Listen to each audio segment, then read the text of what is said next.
You ever have one of those mornings where the universe just wakes you up with a punchline so ridiculous all you can do is laugh? That was me standing in my boxers, coffee halfway to my lips, watching through frosted glass as my $15,000 snowplow got absolutely obliterated in my own driveway. Sledgehammer swinging windows, popping hydraulic lines, bursting like 4th of July, except it's February, and the only fireworks are oil stains on the snow. And their arms crossed and smirking like she just won a Nobel is Vivian Ashworth, our illustrious HOA president, watching her handiwork unfold as if this is exactly what the neighborhood needed. I mean, come on, for months she'd been fining me for keeping my plow on my property. Started at $50, then $100, then $500, all because she claims it's commercial equipment and there's some hidden bylaw against blue-collar survival. I refuse to move it. Next thing I know, she skips past rules and straight into the demolition business. The wildest part, I'm the only one who clears the roads around here every winter. Without me, these folks and their pristine SUVs are going nowhere. Their multi-million-dollar homes just extra fancy snow forts. So what do you do when your own HOA wrecks? The only way you make a living just because you parked in your own driveway. Would you keep fighting? Let them freeze? Or maybe just move to Florida and let the snow bury the place? Man, I'd love to know if anyone else has ever gone toe-to-toe with their HOA and come out alive. But let me roll back a bit. This whole revenge opera has more layers than a Rocky Mountain snowdrift. My name's Garrett Holbrook. I've been clearing snow in Millfield Heights for 15 years. Not a side hustle, not a hobby. This is the family business my grandfather started back in 1970 when these were just dirt roads and developer pipe dreams. Picture this. It's pitch black, 4:30 in the morning, and the diesel engine's rumbling to life, a sound so deep it rattles windows up and down Pinewood Circle. The air smells like pine needles and cold steel leather steering wheel so frozen it'll burn your hands through 2 pairs of gloves. That's my childhood right there. Me, age 12, riding shotgun with Grandpa Joe. He'd say, "Garrett, we're not just moving snow, we're keeping the community alive." The old man would wave at every porch light that flickered on, knew who needed extra salt, who left hot coffee out in a thermos. He taught me everything. After my divorce last year, this business wasn't just a job, it was the glue holding me and my kids together. Emma's 16, sharper than a mountain wind. Tyler's 14, already begging to drive the mini loader. We still live in the same single-story house Grandpa bought in '74. Nothing fancy, but it's paid off, and it's ours. Used to be the whole neighborhood felt that way.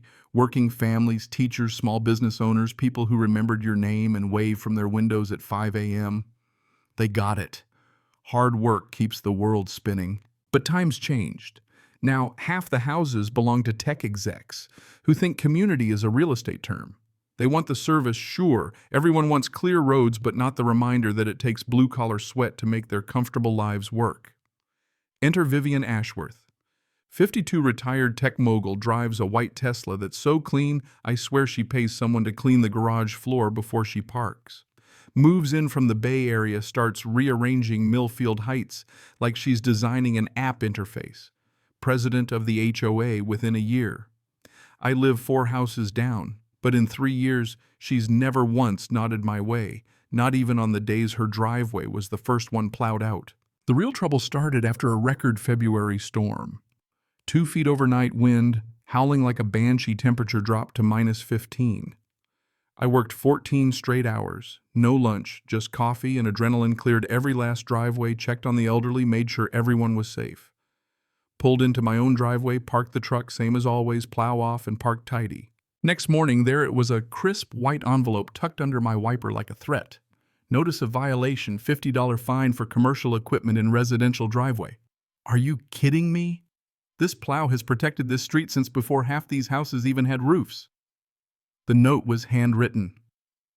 Vivian's handwriting, all sharp edges and icy flourishes. Maintaining neighborhood aesthetics is everyone's responsibility. Please ensure compliance to preserve property values for all residents. That's HOA. Speak for people like you don't fit our new aesthetic. I paid the $50. Figured maybe she just needed a win. That was my first mistake. You give a bully an inch, they'll take your whole driveway. 2 weeks later, a second envelope, this time $100. Her note was even colder. Second violation, relocate immediately or face escalating penalties. Suddenly, I'm public enemy number one, all because I work for a living. Then she called an emergency HOA meeting, delivered invitations to every house except mine. Only reason I found out Dorothy Kellerman, 83 and sharp as a razor, snuck me a copy. You need to see this Garrett. She's up to something rotten. The community center smelled like burnt coffee and nerves. 30 neighbors folding chairs, creaking Vivian at the podium in a navy suit acting like Napoleon. Slide after slide about community standards and residential character, all those phrases that mean nothing except get rid of the help. But here's the first twist. Her husband, Lawrence City Councilman and part-time legal vulture, did the research. The new bylaw wouldn't name me, but it would ban all commercial vehicles from driveways. Thing is, I'm the only one it affects. Pretty slick if you're into that kind of cruelty. Fines of $200 a day effective immediately. Most of my neighbors just looked down at their shoes. No one wanted to be the person who picked a fight with the president. That's when I remembered something Grandpa Joe drilled into me. Always know your paperwork. 3 sleepless nights in the basement digging up contracts and covenants. There it was in black and white. The original snow removal contract signed in 1970. Section 4.2, right to store equipment on contractor's property superseding any future HOA rules. I stood up, manila folder in hand, and laid out the contract for everyone to see. Vivian's face went from pink to crimson to ash. Lawrence actually choked on his coffee. I asked for a legal review, suggested maybe the fines should pause until the board could check the documents. The word harassment landed like a snowball in the face. Suddenly, folks who'd been silent started nodding. Afterward, something shifted. Dorothy pulled together a little resistance. Tom Martinez, whose driveway I've plowed since he moved in. Sarah Smith always waves from the window. Even the Hendersons new here, but smart enough to see a pattern. Turns out Vivian had been targeting anyone who didn't fit her picture of community. Landscaping trailers, moving trucks. If you looked blue-collar, you were in her crosshairs. That night, with legal documents and coffee spread across my table, I realized this wasn't just about me. Vivian was remaking Millfield Heights in her own image, pushing out working families one citation at a time. But I had something she didn't: preparation. 3 days later, 7 a.m. My phone rings. Mr. Holbrook, this is Inspector Rodriguez, City Code Enforcement. Multiple complaints about industrial activity at your address. Need to inspect today. I could smell Vivian's fingerprints all over it. Rodriguez shows up right as I'm servicing plows for commercial clients' diesels, roaring hydraulic fluid. Everywhere, the kind of scene that makes bureaucrats twitch. He measures noise tests, air quality photographs, every piece of equipment, like he's building a court case. This exhaust system doesn't meet residential standards. That's a $500 fine, operation suspended until you comply. Suddenly, my entire business, Emma's ski team, Tyler's school, our mortgage was hanging on the edge of a legal technicality. But here's where the story twists again.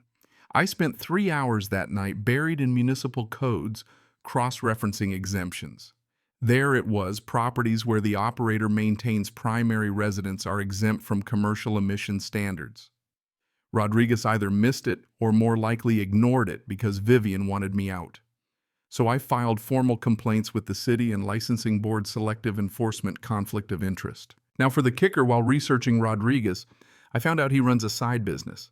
Mountain Air Solutions, selling expensive filtration systems, the same ones he recommends to fix violations. Turns out I'm not the only contractor he's been targeting. News got out. Channel 7 called, aired a story about selective enforcement and corrupt inspectors. Rodriguez was suspended, citation dropped, and my fine refunded. Vivian's campaign was backfiring. But she wasn't done. Sunday night security footage caught a shadowy figure pacing past my house. Tuesday morning, all 4 of my truck's tires were slashed, surgical, not random. $800 down the drain, but the message was clear: we're done with paperwork. Now it's personal. Luckily, Dorothy's nephew had set me up with cameras. Best $600 I ever spent. And then the next bombshell drops Dorothy at my door. Garrett Blake. Ashworth was mouthing off at Murphy's bar last night, bragging about teaching the snow guy a lesson. Blake, Vivian's 30-something son, professional layabout. He'd slashed my tires and he was proud of it. But here's the hardest lesson. Sometimes you have to let bullies hang themselves. Dorothy's friend Hamilton, retired lawyer, told me, let them escalate until it's a felony. So, I waited. Wednesday night, 1:47 a.m., my cameras caught Blake and two buddies destroying my backup equipment. Hydraulic lines, control panels, 20 grand in damages. The idiot even filmed it for Instagram, tagged himself, geotagged my house, added hashtag neighborhood watch. You can't make this stuff up. Instead of calling the cops right away, I documented everything. Camera angles, cloud backups, a timeline from fines to vandalism, a criminal case airtight and ready. Meanwhile, Dorothy and the others started connecting dots. Vivian had been targeting families, orchestrating a campaign to push us out. Hamilton dove into HOA financials, and wouldn't you know, Vivian was embezzling funds. $47,000 all funneled to a fake company run by her sister. Phantom services, fake invoices, and every check signed by Vivian herself. That wasn't even the end of it. Grandpa's contract had never been legally terminated. By Hamilton's math, with interest and missed payments, the HOA owed my family nearly $90,000. And buried in Vivian's planner, a note, eliminate snow contract before May audit. Blake handle equipment situation permanently. She'd sent her own son to destroy evidence of her fraud. Hamilton's plan was simple. Let her finish her little opera, then drop the curtain. We fortified our evidence, triplicate backups, notarized Instagram videos, everything safe from accidental deletion. Vivian's next move, call an emergency town hall claim, a safety crisis. She printed flyers blaming my industrial equipment for noise and environmental hazards, complete with fake inspection reports from Rodriguez, who by now was suspended pending ethics charges. It was pure political theater. Friday night, the room was packed. Worried neighbors, news cameras, Vivian in her power suit at the podium, painting me as a menace. Then it was my turn. I plugged in my laptop, projected the bank records, showed the shell company, rolled the security footage of Blake's vandalism, his voice slurring. Mom says people like him are ruining property values. Even played the footage of my supposedly broken plow, firing up in the parking lot, diesel roaring like a truth bomb. Vivian tried to shout me down, call the evidence fake.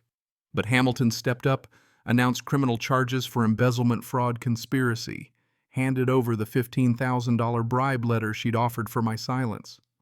The room exploded. By sunrise, she'd resigned, the house was for sale, and by Monday she was facing charges. Blake got sentenced to community service, fittingly under my supervision, clearing snow for the same folks he used to sneer at. But the real win. The community came together.